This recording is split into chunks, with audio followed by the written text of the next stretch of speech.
General Victor Iron Viper Grayson was a man feared throughout the ranks of the army and the corridors of power. Decorated with countless medals and scars to match, he had risen through the ranks with ruthless efficiency. His name inspired both respect and terror, for Grayson was known not just for his brilliant strategies on the battlefield, but also for his unyielding demeanor. Mercy was a concept he had long discarded. It was during a grand military gala held to celebrate a recent victory that fate would set its cruel stage. Grayson, towering and dressed in his ornate uniform, stood as a monument of authority among a sea of admiration. Civilians and soldiers alike milled about, eager for a chance to be acknowledged by the fearsome general. In the midst of the festivities, a frail old woman approached the towering general. Her clothes were simple, her posture hunched with age, and her hands trembled as she clutched a small, tattered envelope. Her weathered face bore years of struggle, but her eyes held a spark of determination. "Excuse me, General," she began, her voice quivering. "May I speak with you for a moment?" Grayson turned to her, his piercing gaze narrowing.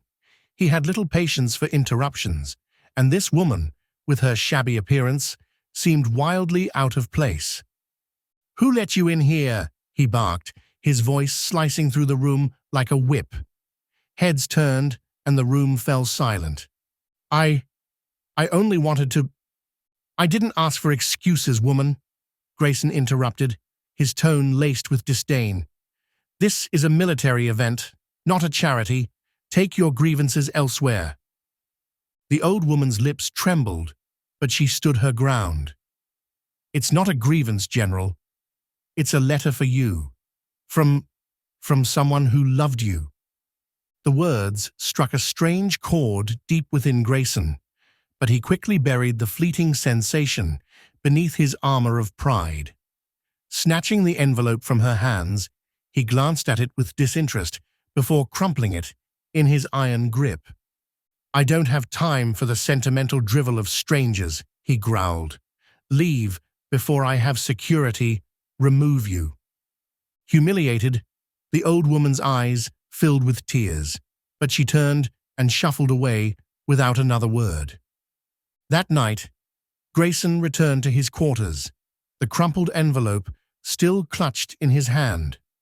Something about the woman's words had stirred a long-buried memory, one he had spent decades suppressing.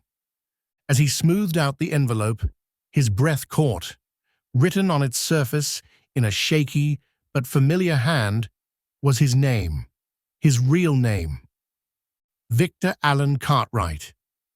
His heart thundered in his chest as he opened the envelope and unfolded the yellowed paper inside. The letter was brief, but heavy with emotion.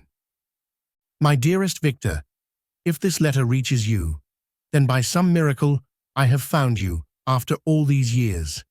I am your mother, Evelyn.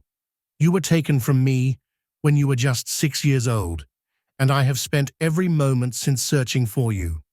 I only wish to see you again, even if just for a moment, to tell you how much I love you.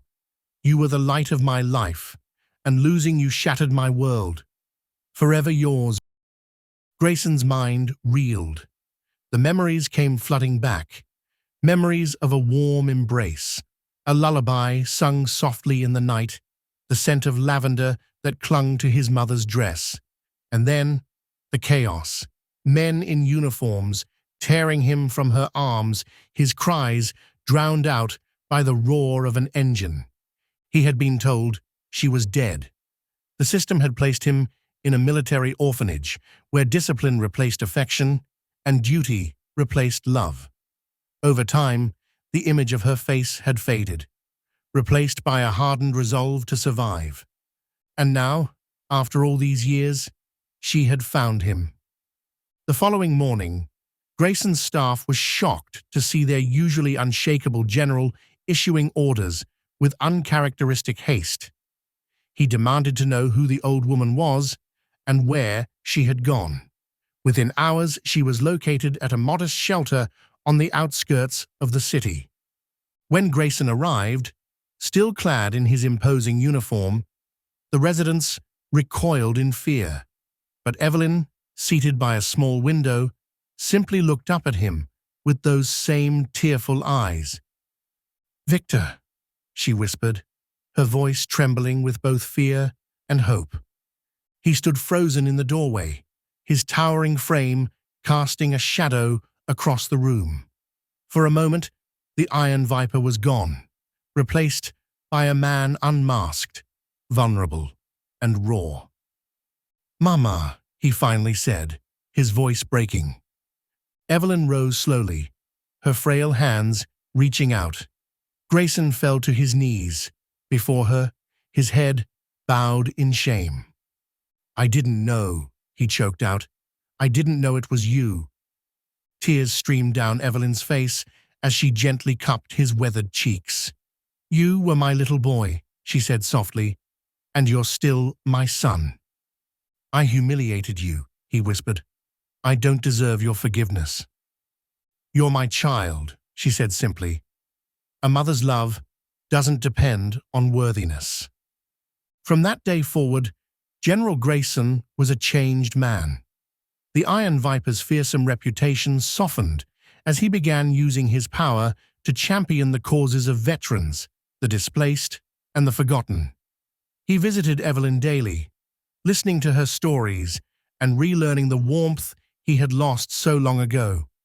But no matter how much good he did, the memory of that humiliating moment haunted him.